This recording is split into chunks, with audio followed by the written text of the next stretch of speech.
thought I'd spend a little bit of time is my approach or my thoughts on what makes great customer experience. What are some of the things that I think generates positive relationships and generates good customer experience in a multinational brand like we have?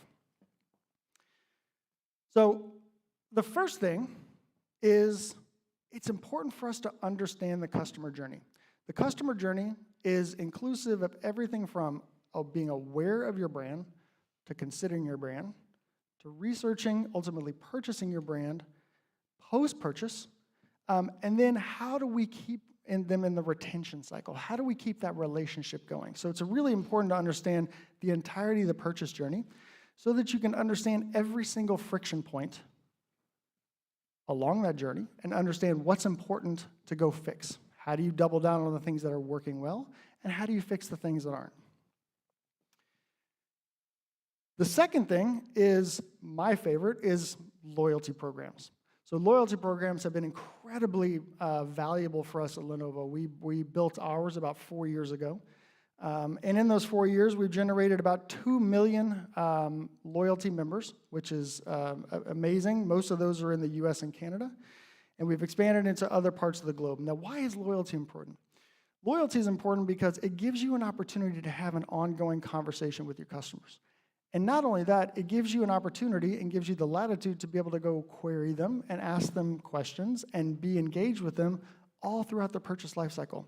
So loyalty points are great for when I purchase something, I get money back and I can use that to go spend on a future purchase. But it also gives you a little bit of latitude in being able to go have contact with them at other points in the repurchase journey. For example, we send a note out. It sounds silly. We send a note out to every one of our loyalty members telling them you've hit your 1 year milestone, or you've hit your $1,000 back milestone, or hey, it's your birthday. Here's a couple of extra points. Hope you have a great day. So it allows us to be able to have an ongoing conversation that really transcends commerce, transcends purchase.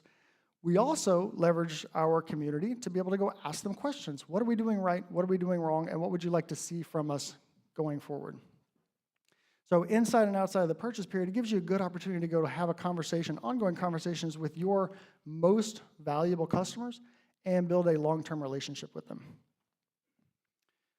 The third thing is, this sounds so foundational, is ask for feedback and react to feedback.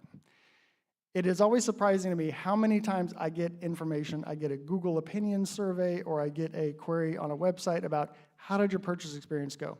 And most of the time, I ignore them because I had a good experience, and that happens. That tends to be a little bit of the MO for NPS surveys. But at the point where you're asking people for feedback, and you can do it in a variety of ways, from on your website to post-purchase to sort of sending them surveys, having direct conversations with customers. But you need to be able to go understand your customers' needs, and more importantly, you have to do something with that data. If you're gonna ask people for time to give you their opinion, you have to have a mechanism and an infrastructure in place to be able to go synthesize that data and then action it. Because it's not high value for people to give you their opinion and then you do nothing about it.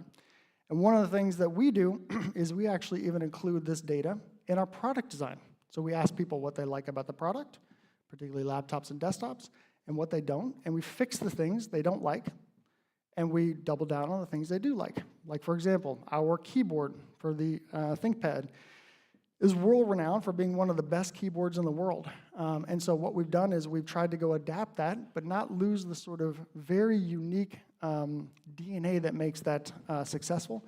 But we've been able to go refine our product development lifecycle to include things like how do we actually make it easier and more accessible for people that can't use laptops or that are colorblind. So these are things that we use on an ongoing basis when we ask for customers' feedback and we do something with it.